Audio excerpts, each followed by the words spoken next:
I'm J.P. McCarthy, and you and I are about to take a trip back during an historic period of time at Ann Arbor, Michigan.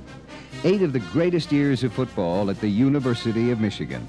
Most people agree that since 1969, when Bo Schembechler came to Michigan, never has more attention been given to the maize and blue.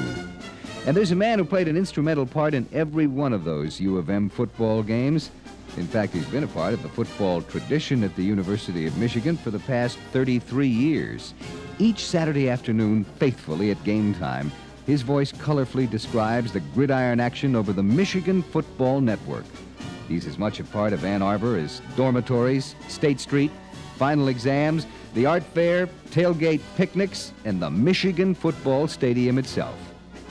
He is the voice of Michigan football.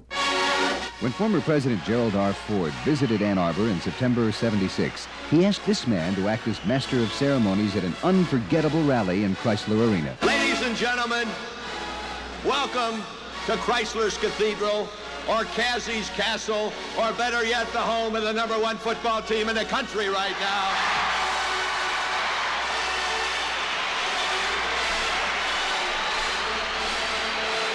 The man's name is Bob Ufer.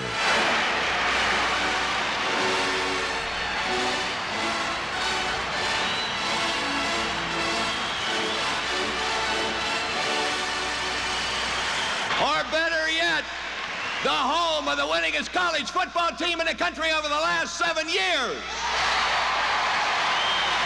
You know, they're running through the core. They're running through the core of all Michigan activities, both on and off this campus, a certain intangible thing. We call it the Great Michigan Spirit. Maybe you can relate to it if I tell you it's that atmosphere that permeates that stadium out there every Saturday afternoon in the fall when over 100,000 fans patiently wait to see whether Bo Schembechler's going to continue his winning ways. You know what I mean. You can feel the excitement, the tension, the charisma that surrounds that stadium every Saturday afternoon, especially 10 to 14 minutes before kickoff, when a hush settles over that stadium and we all anxiously wait for that simple forward command to emanate out of the PA system. I can hear it now. Band, take the field. And out of that eastern tunnel pour 215 well-drilled, well-disciplined Michigan bandsmen. They pour over the eastern sideline. They form the big block M, and they play the greatest college fight song ever written, the Michigan Victors.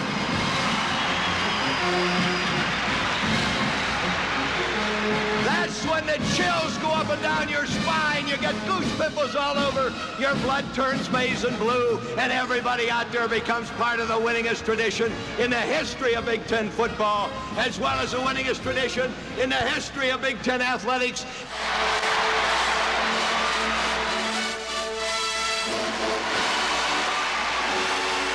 Who's the #1 football team in the country right now? Who? You are. Folks, let's join in and sing the song that the late and great John Philip Sousa claimed was the greatest college fight song ever written, the Michigan Victors. Hit it, Joe.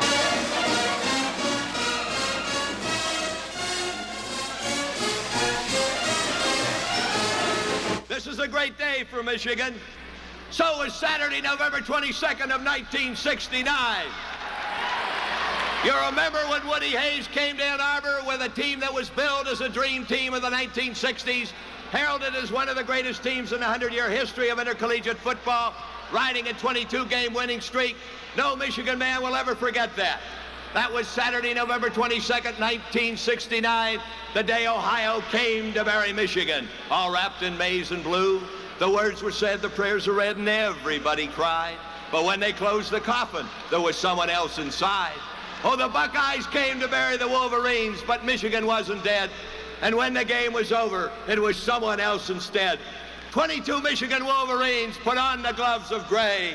And as Ravelli played the Victors, they laid Woody Hayes away. And now, ladies and gentlemen, we're in the era of Michigan football that'll always be remembered for its BS. Bo Schembechler. We feel Coach Schembechler's greatest victory merits even more attention. 1969 was the year of the impossible dreams. From the New York Jets in January to the New York Mets in October, the good old USA put a man on the moon in July, and on Saturday, November 22nd, 1969, Woody Hayes came to town with the Scarlet and Gray Legions, and then Don Moorhead, the quarterback, and his Wolverines believed their coach when he said, "You can beat Ohio, you are prepared to beat Ohio State, and men, you will beat Ohio State." In this fantastic Wolverine-Buckeye clash of '69, with Michigan leading 14-12 midway through the second period, the turning point came when Michigan's defense forced Ohio to punt from deep in Buckeye territory as Sensabaugh stood on the Ohio State 16-yard line. He lofted a long, high spiral, and it came down in the hands of little Barry Pearson on the Wolverine 38. He picked up a block from Tommy Darden at the 41. He got another one for Pete Newell at the midfield stripe. He was running away from Zolina at the 40, the 30. He went down that tartan turf like a penguin with a hot herring in his cummerbund all the way down the 10, the 5, and he was piggyback ridden into the ground at the Ohio State 3-yard line. The crowd was going stark raving bananas as Michigan out of the huddle leading 14-12. Quickly with the ends in tight in the balance line, and again the full house D in the backfield. Don Moorhead faked to Garvey Craw this time, moved in behind big All-American tackle Danny Dearvar's block on the line of scrimmage. He slithered into the end zone. Titus made the extra point, and Michigan had a commanding 21-12 lead. 4 minutes later, Tim Killian split the uprights, and Michigan walked off the field at halftime, leading 24-12. Who would have thought Woody Hayes would throw 6 passes, let alone have 6 intercepted? And Tommy Darden, who's here tonight, when he intercepted that last Buckeye pass on the Wolverine 14-yard line from Meeechigan, and he brought it out to the Michigan 33-yard line, it was a foregone conclusion that Michigan had just pulled the biggest upset in the 100-year history of man's inhumanity to man. And across the way on the eastern sideline stood a stunned and bewildered Woody Hayes. He couldn't believe that his Scarlet and Gray Legions of 1969 had found feet of clay out there in the hole that Yost dug, Crisler paid for, and Canham carpeted. 59 seconds from here to Paradise to Pasadena, team because 59 and about 80,000 fans will go into ecstasy. He fumbles the ball, and Michigan recovers at the 31. That's all she wrote. There are 18 seconds. 9, 8, 7, 4, 3, 2, 1. They got Schembechler on their shoulders. Listen to the crowd go wild. Michigan upsets Ohio State. Believe it or not, the final score. Ripley couldn't have made it any better than this. Michigan 24, Ohio State 12, 12, 12, 12, 12, 12. we began at the end. That great 1969 win over Ohio State got Bo off and running as Michigan's new head coach. In 1970, he won 9 straight before losing a tough one down at Columbus. Now let's recap the highlights of the 1971 season through the total recall of Bob Ufer as he continues to entertain over 1,500 fans in his now famous speech during the annual Detroit, Michigan football bust at Cobo Hall in December of 1972. They gave us last year, gentlemen, our finest team in 23 years, unbeaten and untied through 11 straight ball games. They ran up 421 points. They produced 4 All-Americans, Billy Taylor, Mike Taylor, Reggie McKenzie, and Tommy Darden. That team had 3 shutouts. That's the first Michigan team to have 3 shutouts since Benny's team had 5 in 1948. It was truly a great, great season. The last touchdown of the regular 1971 season proved to be the finest and most exciting play of the year for both Michigan and All-American Billy Taylor. And it was Bob Ufer's greatest ad-lib of a score at Michigan. 2 minutes and 25 seconds remaining. It's a cliffhanger here from Ann Arbor. A barn burner, call it what you will. Wide to the right is Bo Rather. It's Taylor deep and Seifert close. Larry-Sept under center and a balanced line. Sept rolls out to the right, pitches off to Taylor, and Taylor's to the 20, down to the 15, down to the 10, 5, 4, 3, 2, 1. Touchdown, Billy Taylor! Touchdown, Billy Taylor! Billy Taylor scored a touchdown from 21 yards out. The crowd goes berserk. Michigan leads 9-7. Oh man, Ufer's been broadcasting for 27 years. I have never seen anything like this. 32 years ago in 1939, Ohio State led Michigan, and the Wolverines came back in the last 27 seconds to beat Ohio State 21-14, and 32 years later, Michigan trailing with 2 minutes remaining, 7-3, come back upfield, and they marched 80 yards. and they have gone into the Buckeye end zone for the first time this afternoon. And believe me, my eyes, you know, I'm an old man. I've got maize and blue spots right in front of me right now. Tom Slade is kneeling. Dana Coyne on extra points. He has 53 out of 53 on the season. There it is, and it is good. Dana Coyne keeps a perfect season record intact. Michigan leads 10-7, and we pause for a word over this, the very maize and blue Michigan Football Network. Within a couple of minutes after Billy Taylor's touchdown run, one of the greatest fiascos in the history of intercollegiate football occurred on the eastern sidelines of Canham's carpet. It's intercepted. It's intercepted by Darden. Darden intercepts it, and Woody Hayes is out on the field. Woody Hayes is out trying to intimidate the officials because Woody Hayes felt that Tommy Darden interfered with his intended pass receiver, and he's being penalized 15 yards. Listen to the crowd. Bob Ufer's color man, Dick Ballsizer, spotted Woody busting up the yard markers. They're giving Woody Hayes the devil again because, as Dick said, he just ripped that yard marker all apart. The first down markers. I remember Bump Elliott's first year in '59 when Woody Hayes tore a bench apart over there on the sidelines and stamped out a yard marker. Here it is. 5, 4, 3, 2, 1. 104,000 fans go wild. What a super game that was. Michigan went on to the Rose Bowl following that great 1971 win over Ohio State, but you might ask about that Pasadena Classic, and particularly about Stanford. We'd play that Stanford team 100 ball games, we'd win 99 of them. Fate was unkind out there. And I wish every one of you fellas, I wish every one of you and all the 30 million people who watched that game on January 1st could have seen Schembechler's revenge out there at UCLA on September 23rd of 1972. Michigan went out there in Canham, and Schembechler rented the Rose Bowl. And they worked out on Friday night in the same stadium that they lost to Stanford to 7 months before. They were 10 feet off the ground when they hit that turf in that Coliseum against UCLA that Saturday night. And the first time they had the ball, they moved 75 yards and scored. The second time they had the ball, they moved 68 yards and scored. At the end of the first quarter, it was Michigan 14, UCLA nothing, and the Bruins hadn't made enough ground to bury themselves in. All part of Schembechler's revenge. We have had a great season in 1972, make no mistake about it. How about Galloping Gil Chapman, the Jersey Jet? His 49-yard punt return for a touchdown against Tulane. 58 yards on the end around for a touchdown against Michigan State. There is the end around this time to go. Chapman. He gets the block. He's in at the midfield stretch to the 45, the 40, the 40, the 35, the 25, the 20, the 15, 10, 5, 4, 3, 2, 1. Gil Chapman. Gil Chapman on the end around. All the way down this sideline. Would you believe that he rambled 58 yards? Oh, have we lost our voice, but who cares? Gil Chapman's going to keep that picked in for posterity. He's bringing it back upfield. He's not going to turn it over to anybody but Mrs. Chapman, his dear little mother. And Michigan really wants to thank Mrs. Chapman for the birth of her son. Kneeling is Tom Slade at the 10. Mike Landry, who converted on a 22-yard field goal, just makes it 10-0. Michigan, the momentum of the game has turned from green and white to maize and blue. And then how about Dynamic Dave, the defensive destroyer? Little Dave, when he caught that punt against Navy and went 83 yards for a touchdown, he went down that mud sod like a bunny with his tail on fire. And then how about the pass interception by Brown against Minnesota, 58 yards and a touchdown, and all those tackles by Davy Brown against Minnesota. It truly has been a great season, and I've saved the best to last, because with a score, Michigan 6, Purdue 6, and the Boilermakers moving toward the Wolverine goal line, All-American Wolfman Randy Logan leaped up and intercepted that ball. God bless his cotton-picking maize and blue heart. That was a great interception. Michigan had it on their own 42-yard line, and then it was Dennis Franklin up the middle to the 39, and then Chuck Heater, the great tailback. Oh, Fritz and Benny, they drool every time Heater runs the ball. They think, what a great tailback in the old single wing.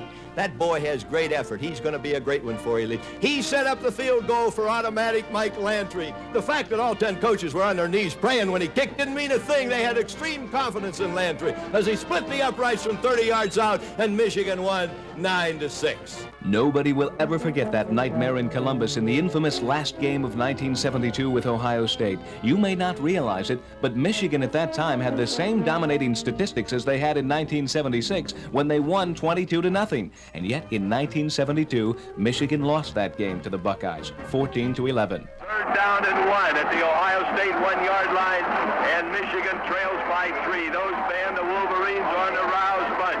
Up over the ball comes Billy Hart. The line follows him, it's balanced. The Michigan backfield is in the I formation. It's Banks deep and Shuttlesworth close from the 1-yard line, and Dennis Franklin under center at quarterback. He hands off to Banks, and it's a touchdown, Michigan. They win it. Aren't they going to raise their hands? He was into the end zone. It's on over. It's just like 1954. I can see Dave Hill of Ypsilanti taking the handoff from Lou Baldacci at the same end of the field, and he went into that end zone, and they're claiming he didn't then, and he didn't now 18 years later. God darn it, what do you got to do down here to score a touchdown? It's like a pane of glass. All you have to do is be on, over, or above that line. And Banks was in over that line, and doggone it, they're so intimidated by Woody Hayes. Every official looked at each other. Nobody had the guts. Now you watch. If we get near it, they'll call it this time. That's the way they do it. It's Banks deep on 4th down. Dennis Franklin under center. Dennis Franklin, quarterback sneak. And by golly, they aren't calling it yet. There they're calling it. Oh, I can't believe it. Oh, that's the rottenest deal I've ever seen in football. I cannot believe that they wouldn't give him a touchdown. Twice they're in over that last white line. And I'll tell you, no one will ever forget the infamous football game at Ohio State Stadium on November 25th of 1972. Bob Ufer gave Bo Schembechler what many consider to be the greatest introduction of his life, delivered with real feeling at the 72 football bust in Detroit. Robert? I was never more proud of Bo Schembechler than I was in the Ohio State Stadium a week ago Saturday in that Michigan dressing room. He stood up to the questions, no alibis, no excuses, and he didn't say a thing about the officiating, and Lord knows he had more provocation than Woody Hayes had a year ago up in Ann Arbor. And gentlemen, at the close of our broadcast, a year ago up in Ann Arbor, we made a statement that the magnified despair of defeat is the agony of success that every great head football coach has to put up with when he loses. The great coaches don't lose very often, but when they do, they have to lose with poise and with dignity. Gentlemen, Woody Hayes, last year at Ohio State-Michigan game, the magnified despair of defeat reduced him into making a damn fool out of himself up there in Ann Arbor. And the same magnified despair of defeat a week ago last Saturday down in the Ohio State Stadium, in that Michigan locker room, it was eating Bo's guts out, and it still is, but he stood up to it like a man. And I'm happy to say that we have a great coach heading up our football program that is not only a great coach, but he's a real man, and he has class. And gentlemen, when I bring him to this microphone in just a few seconds, I want you to let him know and his staff how you feel about the great job they've done for Michigan over the past 4 years in a football world that's tougher than it's ever been before. Yes, I want you to let him know how you feel about what he's done for your Michigan, for my Michigan, and yes, for his Michigan. Gentlemen, it's with a great deal of pleasure that I bring to the microphone one of the most dedicated men I have ever known. One of, if not the finest football coach in the country today, Michigan's own Bo Schembechler.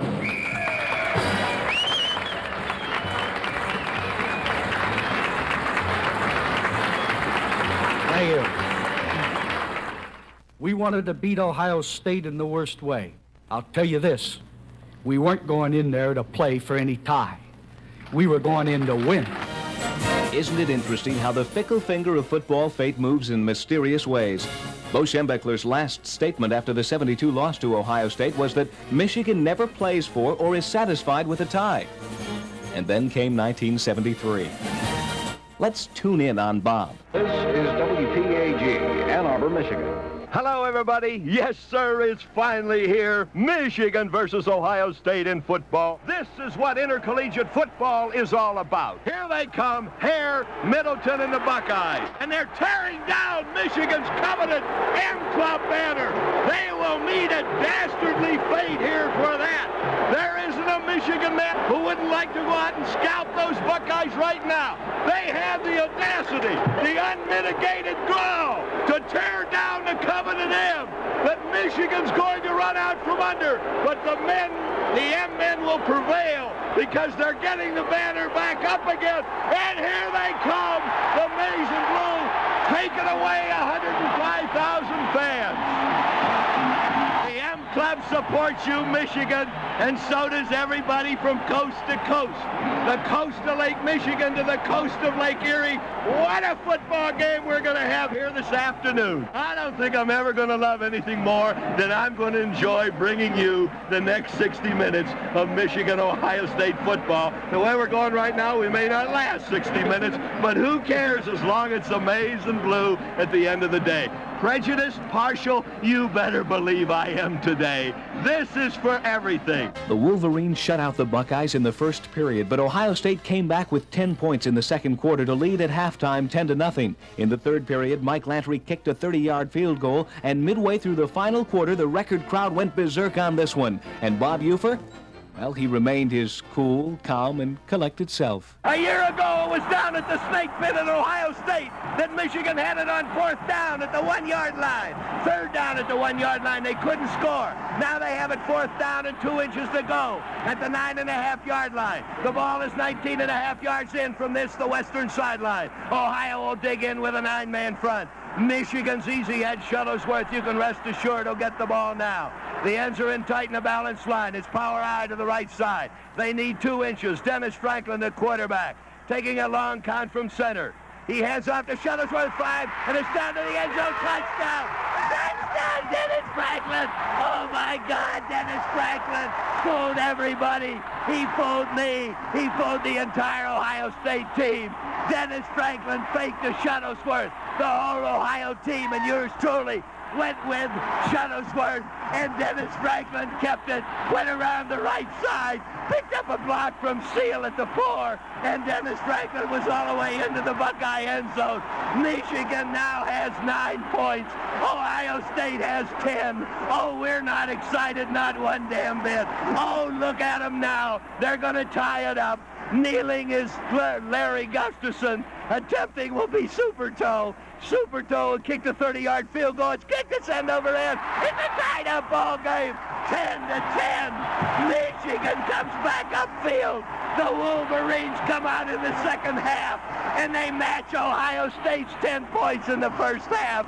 And the Wolverines now have tied up the ball game 10-10. All this while Ufer gets his breath over this, the Michigan Football Network. Let's check back with Bob after that commercial break and see if he's recovered. Well, this is a very calm, cool, and collected Bob Ufer, all ready to bring you the final 9 minutes and 32 seconds of Michigan-Ohio State football. And here we are again in 1973, trailing 10-0 at halftime, and the Wolverines come out, and they're not to be denied because Bo Schembechler, our godfather, had a contract out on Ohio State today, and the executioners are executing with perfection. Dr. Strange Hayes is every complexion of the rainbow, scarlet and gray. He even looks maize and blue at the moment, Richard. Well, we may be in for a great fourth quarter show yet, Bob. Yeah, it's been pretty dull so far, hasn't it?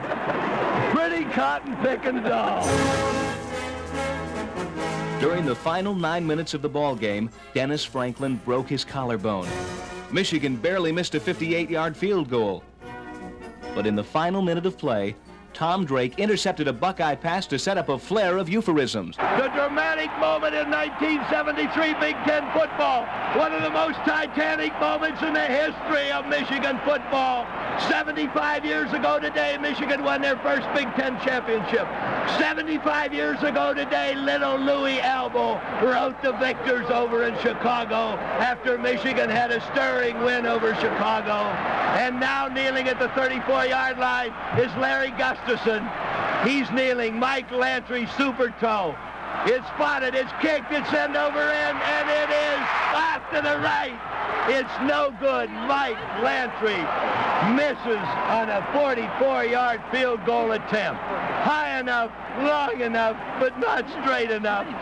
Super Toe could have put his golden toe into the shrine of Minerva, the Athens of the West trophy case. He could have been the greatest thing since sliced bread, since Cleopatra on the Nile, since Tom Harmon, the Heisman Award winner in 1940. But he just couldn't kick that ball straight 44 yards. What a football game this has been. That's all there is. There isn't any more. A tremendous football game from Ann Arbor, Michigan. And as the grand and glorious 1973 Michigan football season is over, we can only say, as the late and great Fielding H. Yost would have said, it's been a great big Meeechigan football year. But it can all be summed up as one remembers the quote over there in Bo's office, and it's in the Michigan locker rooms over there at South Ferry Field, and it states very simply, what the mind can conceive and believe, the mind can achieve, and those who stay will be champions. And these 29 Michigan seniors here today have won Big Ten championships in their sophomore year in 1971, in their junior year in 1972, and again here in 1973.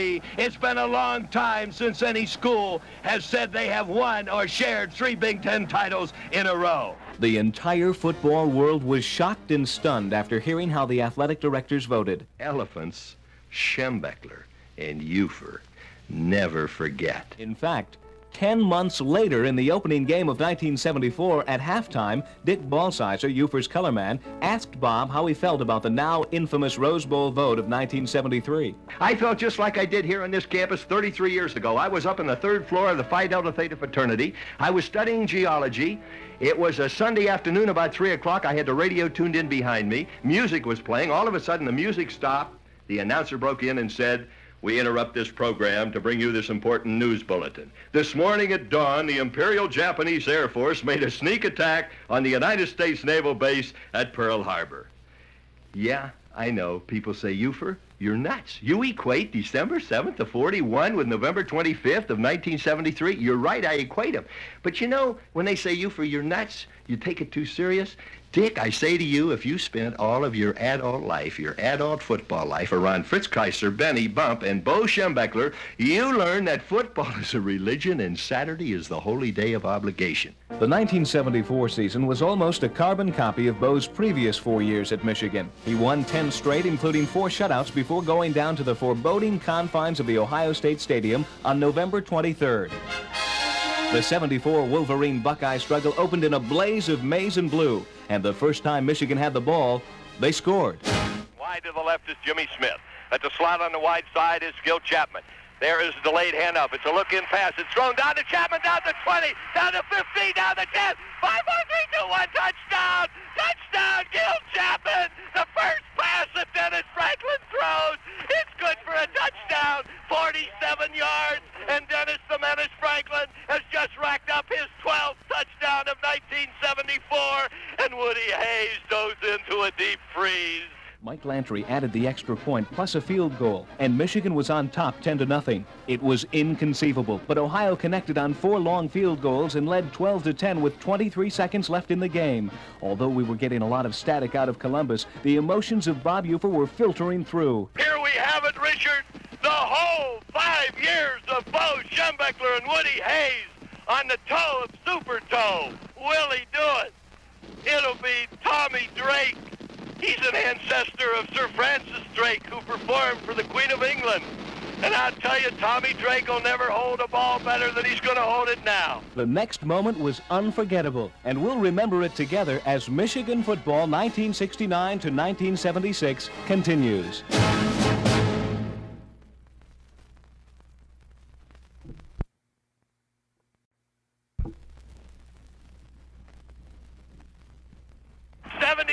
People on TV, 88,000 here in UNI.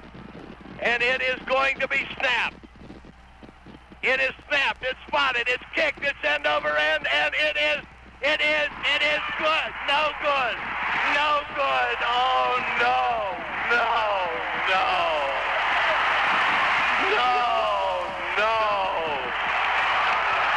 I can't believe that we missed that field goal. And I just hurt in every ounce of my body. But the body healed, as it does every year. Despite the fact Michigan lost that ball game to Ohio State 12-10, the Wolverines remained Big Ten football champions. And Ufer, off and running with the 1975 opener. And here's Bob. Ready to bring you the first game of the 96th season of Michigan football, the first game of Bo Schembechler's 7th season as head coach of Michigan football, and the first game of our 31st year of broadcasting Michigan football. After Michigan's impressive 23-6 win over Wisconsin, ties with Stanford and Baylor led to Michigan's perennial struggle with Michigan State. Midway through the fourth quarter in East Lansing, it was 6-6. On a fourth down situation, Ricky Leach picked up a critical 6 inches on the Spartan 28-yard line.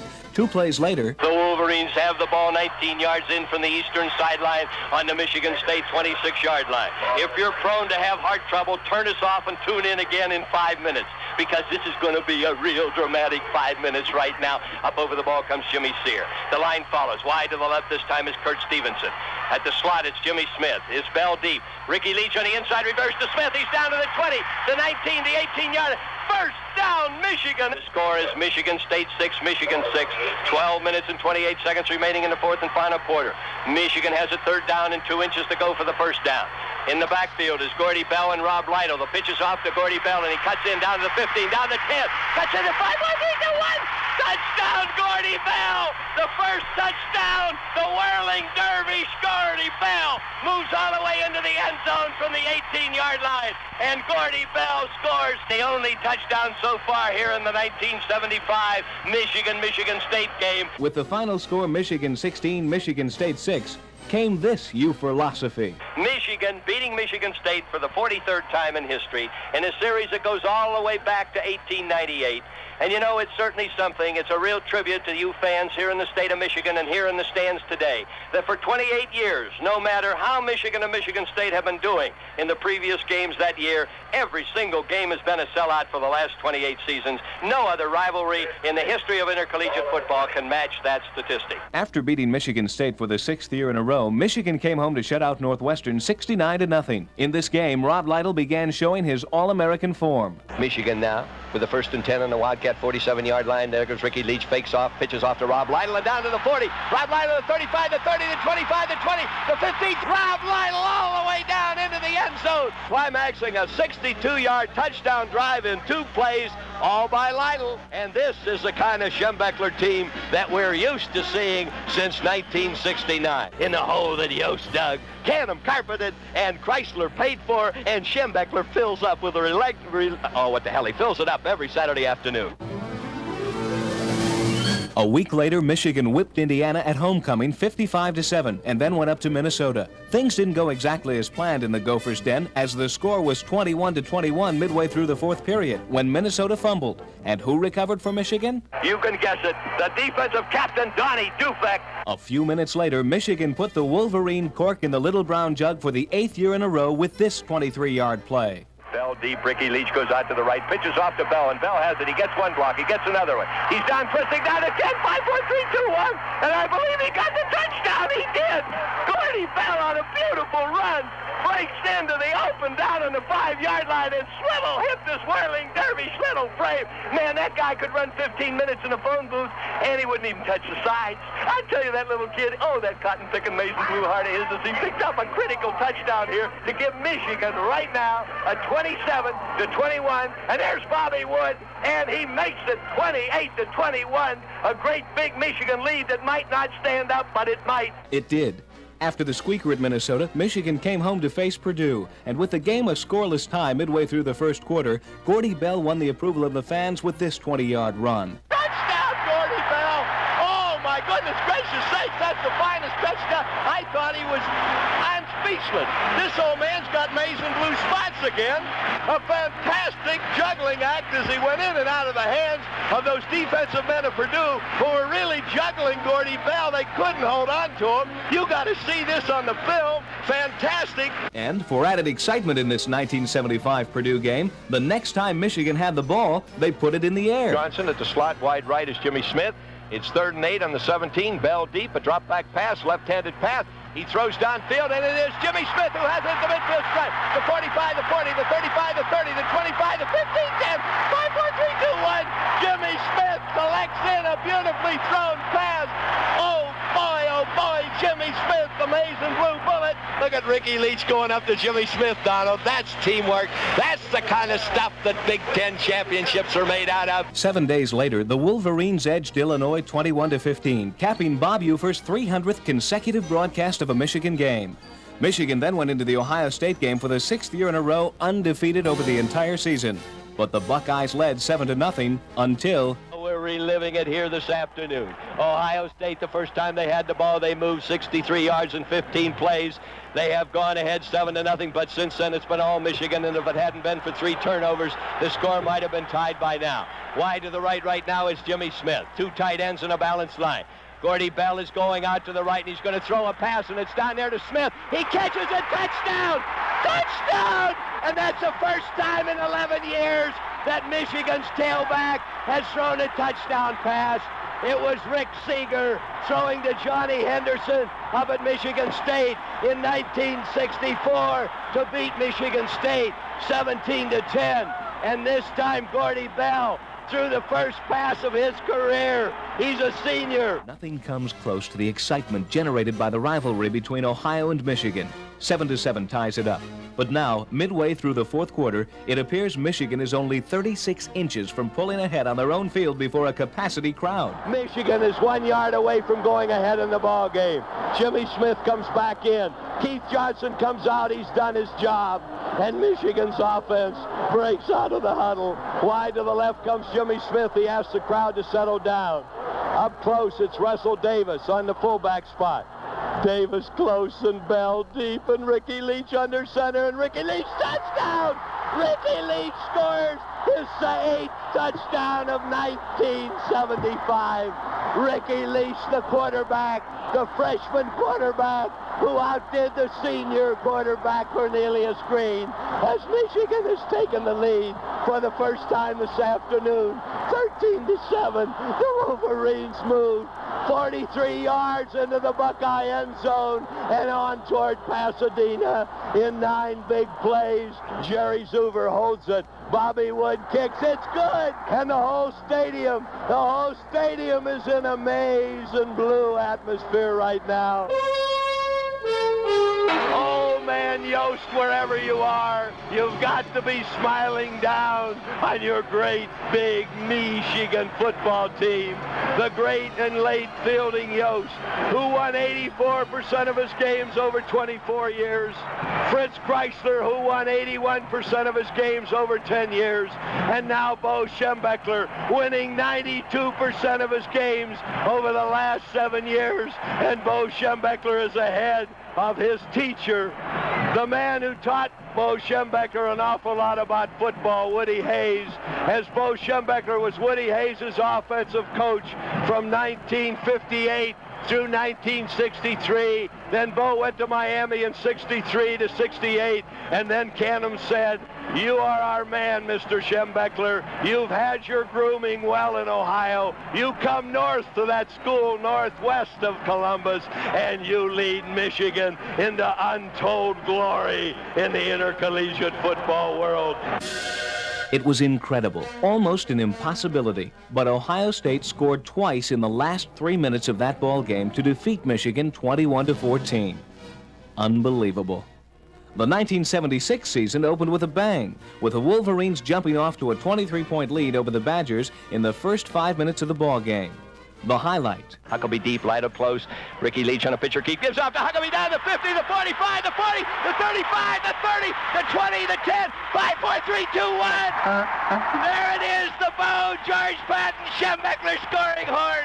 Harlan Huckabee, little old Huckleberry Finn from in Detroit, went all the way, and Michigan leads in the ball game 8-0. The story behind the horn you've just heard is almost as unique as Bob Ufer himself. Now, you football fans, you know old man Ufer is in Beckler for 5 or 6 years now because of his strict adherence to discipline, and especially since that movie, George Patton.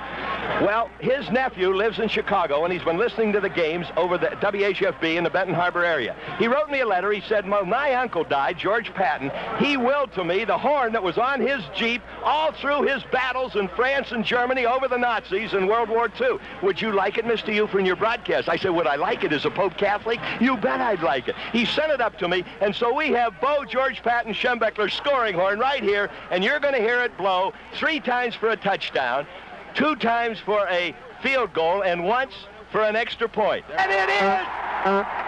Here it is! 3 honks, and it's a touchdown, the big 6 for Harlan Huckabee, his 2nd of the afternoon, the 5th on his young career. And as usual, Ufer gives credit to the men up front in the trenches. As Michigan's front 5 up there, Dufek, Donahue, Downing, Zara, and Ken, locking their hearts out up front. As early as the first game, Bob Ufer was already looking toward the inevitable climax in Columbus. If you aren't girding your loins for that one, baby, that's going to be a football game down in Columbus. And then we'll play Dr. Strangehaze down there in Columbus, Ohio. But right now on September 11th, with 10 minutes remaining in the first half, it's Meeechigan 30, Wisconsin 7. The Wolverines went on to defeat Wisconsin 40-27. A week later, they shut out Stanford 51-0. Then Navy surprised Michigan by only trailing the Wolverines 21-14 at the half. Bobby Wood torpedoed the Navy with a 51-yard field goal, tying the school record set by Mike Lantry against Stanford in 1973.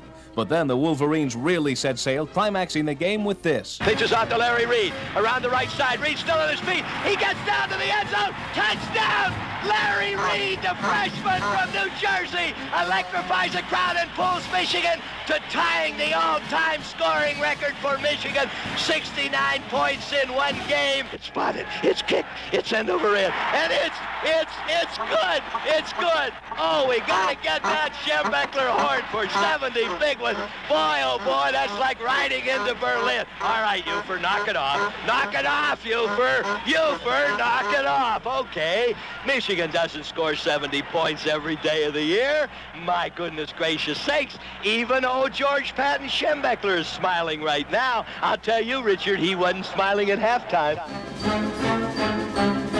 Bo Schembechler continued to smile 1 week later as Michigan shut out Wake Forest on high school band day 31-0. The following Saturday, it was the annual clash for state supremacy between Michigan and Michigan State. The Spartans scored first, leading 3-0. But then, All-American Rob Lytle took over. Well, Michigan is setting 2nd and 5 on their own 25-yard line. Huckabee deep, Lytle close. Jimmy Smith at the slot, Stevenson wide to the left. It's Huckabee back there waiting for the pitch out only. Lytle takes over the 30, the 35, the 40, the 45, the 50, the 40, down the 35, the 30, the 25, the 20, the 15, 10, 5, 4, 3, 2, 1. There it is. Rob Lytle electrifies this crowd with his 6th touchdown run of 1976 as he just moved 75 yards. His longest touchdown run from scrimmage. He is a true All-American in every sense of the word. Before the afternoon was over, everybody's All-American Rob Lytle had only carried the ball 10 times against the Spartans, but he'd run for an unbelievable 180 yards.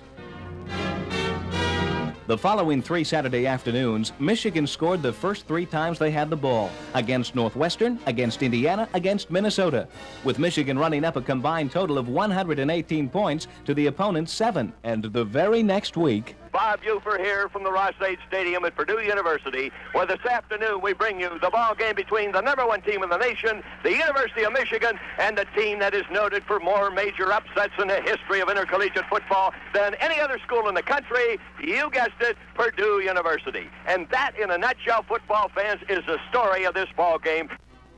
a real surprise. With only 7 minutes left in the ball game, Purdue was leading the Wolverines 13-7. But Michigan was still #1 after this play. Huckabee deep, Rob Lytle close, Ricky Leach under center, and Ricky Leach is back for a pass, and he's throwing down the center to Jimmy Smith. He's caught the 30, 25, 20, 15, there it is! Jimmy Smith catches his 6th touchdown pass of 1976, and it couldn't come at a better time. The scoreboard shows Michigan 13, Purdue 13, and Jimmy Smith has just caught his touchdown pass number 14 on his career. He just caught a beautifully thrown pass, and Purdue was caught blitzing, leaving nobody in center field. Jimmy Smith went from the tight slot on the right down the center, just as he did a year ago against Purdue, 83 yards and a touchdown. Zuber spots, Wood kicks end over end. It's good.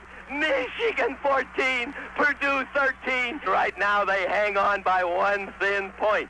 14-13, hang on to your kilocycles. Here we go with 5 minutes and 34 seconds remaining in the ballgame. Isn't this what college football's all about? That's why you're where you are, I'm where I am, and aren't you just loving the devil out of it? God darn it, this is great. It certainly proved to be great for Purdue because 2 minutes later, the Spoilermakers kicked a field goal to lead the Wolverines 16-14. And how did this affect Bob? We're feeling right now sort of lightheaded, believe me. Up over the ball comes Walt Downing. Rick White is wide to the right. Jimmy Smith at the tight slot on the right side. Huckabee Deep Davis close. Ricky Leach is back for a pass. He's looking for Jimmy Smith, and it's down. It's caught. He dropped it. Oh, my God, he dropped it. He was all alone. He had the ball at the 6-yard line, and he dropped it. He had the ball, and he dropped it. That's the breaks of football. And if that didn't paralyze Ufer, with Purdue still leading 16-14 and time for one more play in the game, listen to this. And here it is. Bobby Wood has Bo Schembechler with 4th down and 6 and 14 seconds remaining on the clock. Is talking now to Bobby Wood. Michigan's Jerry Zuber. It'll be kicked from the 27-yard line, 10 yards further out. 10 yards further out than Dana Coyne split the uprights 5 years ago at the same end of the field. Purdue will rush an 11-man line. Bobby Wood, who on field goals is 6 out of 8, is standing on the 30. Jerry Zuber is kneeling at the 27-yard line. Bob Ufer is about to have a heart attack. Over the ball is Walt Downing. Jerry Zuber is calling signals. He looks back at Bobby Wood. The crowd is on his feet. The ball is snapped. It's spotted. It's kicked. It's end over end, and it is no good. No good. No good. No good. No good. Purdue goes wild. The Boilermakers lead in the ball game, and they win the ball game 16-14. And as General Douglas MacArthur once said way back in one point in history, we shall return. And Michigan football, much more important, will return next week against the Illini and 2 weeks from today against Ohio State. And don't you forget it. And until then, this is Bob Ufer, down but far from being out, wishing you all from Lafayette, Indiana, the home of the upset makers, goodbye and good luck. But it wasn't a question of luck, as Ufer points out the next week to start the second half of the Illinois game. Here come the Maize and Blue, fighting for pride, as Bo Schembechler told us in the locker room before the game. You remember him so well, he said, not for Ohio State, not for the Rose Bowl, Bob, for pride after that dastardly loss last week down at Purdue. Well, right now they have dominated this ball game. They are leading 21-7. And the finest moment of the game. Our human computer, Jack Lane, is giving Lytle his due. As soon as Rob Lytle breaks the record, we'll bring it to you listeners across the state of Michigan. Wide to the left is Jimmy Smith. Wide to the right is Stevenson. It's the I formation with Huckabee deep and Lytle close, 2nd and 10 on the Illinois 48-yard line. Ricky Leach drops back. Draw play to Lytle, up over the 45, the 40, the 35, and there it is! The leading rusher in the history of Michigan football, Rob Lytle, the Fremont, Ohio All-American. He has just become the leading rusher. He has thrilled over 280,000 living Michigan alums for 3 straight years. A fantastic young man and a real class lad. 98,800 minutes later. Today, the Michigan Football Network has moved its microphones to one of the hottest hotbeds of intercollegiate football in the country, Columbus, Ohio. There's no town like it in the United States right now, where this afternoon we bring you the 8th chapter of that football fantasy called The Tale of Two Cities, featuring 2 of the greatest coaches in the country, Big Bo and Little Woody, as they meet their date with destiny and a lifetime to remember. The first half of this 76 Classic was a scoreless tie. Then Michigan took the second half kickoff. And do you remember the final play of that 80-yard drive? It's Lytle deep and Davis close.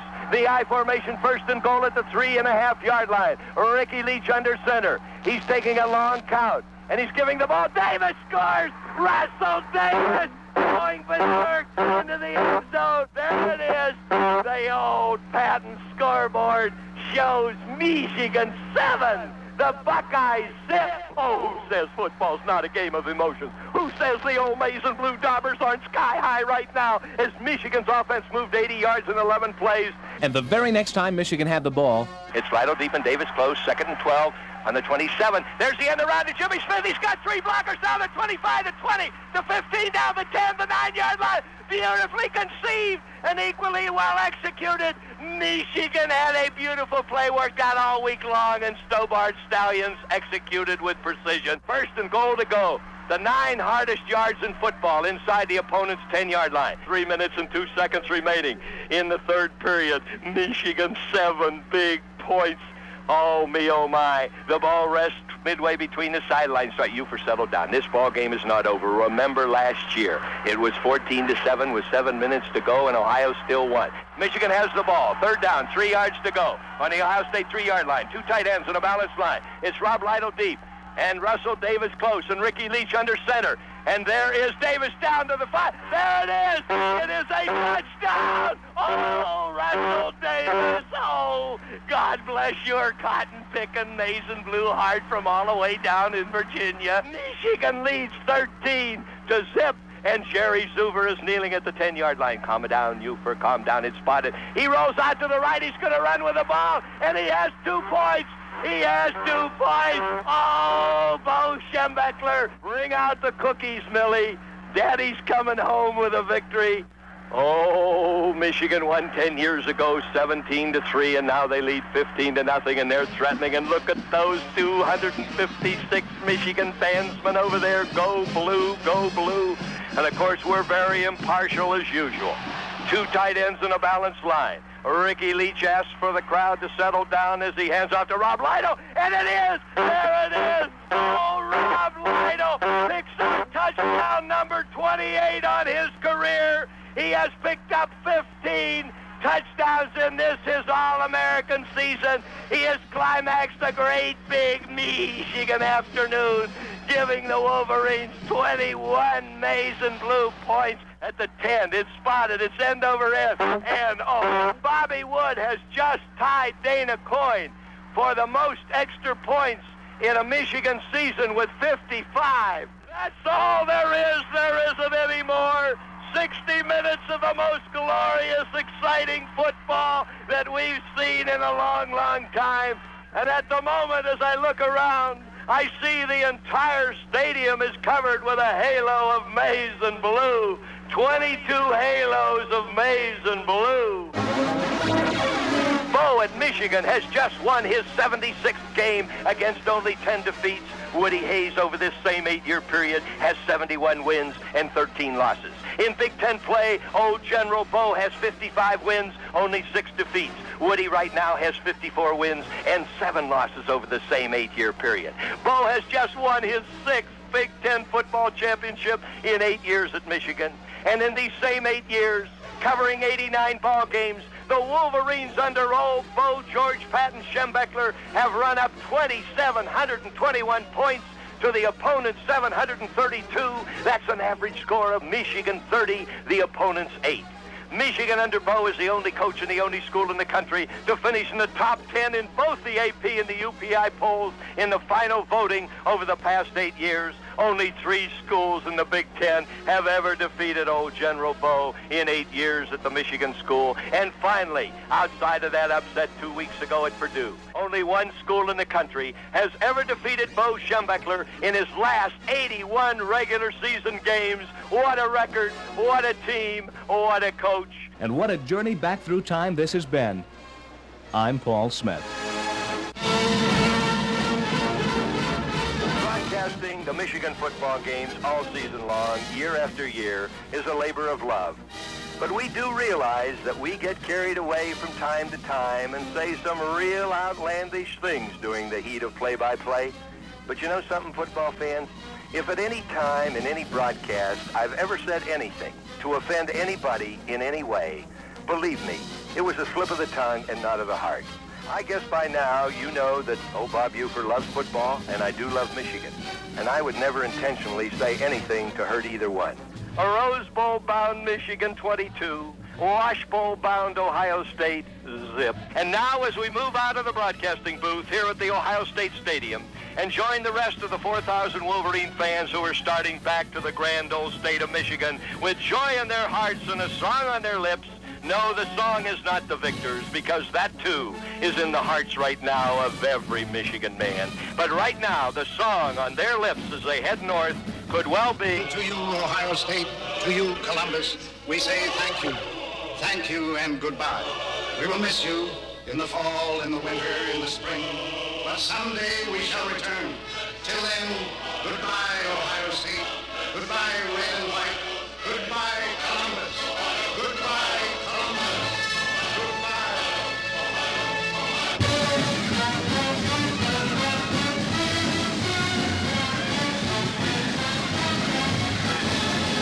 What you've got here is Mark Avery's Saturday Morning Confusion. And on the telephone is Guy Ludwig. You remember Guy, University of Michigan. He's calling from Pasadena. Got a Bob Ufer story for us, Guy? A couple of days ago, there was a luncheon, of course, given, and Don Meredith was speaking, but before Don Meredith got up, Bob Ufer got up. Mm-hmm. Now, there were a bunch of people from USC there, and they hadn't heard of Bob Ufer before. And Bob got up, and he began to talk, and at first people laughed. Then after a little while, they laughs sort of died down, and some of them tried to snicker, but they began to listen to this man. Mm-hmm. And by the end of his speech, USC people were getting up and cheering. They'd never heard anybody speak like Bob Ufer did. And then poor Don Meredith had to get up and speak after Bob, and he said he really couldn't follow it. He didn't know what to say. Hey, that's quite a story. Quite something. Quite a story.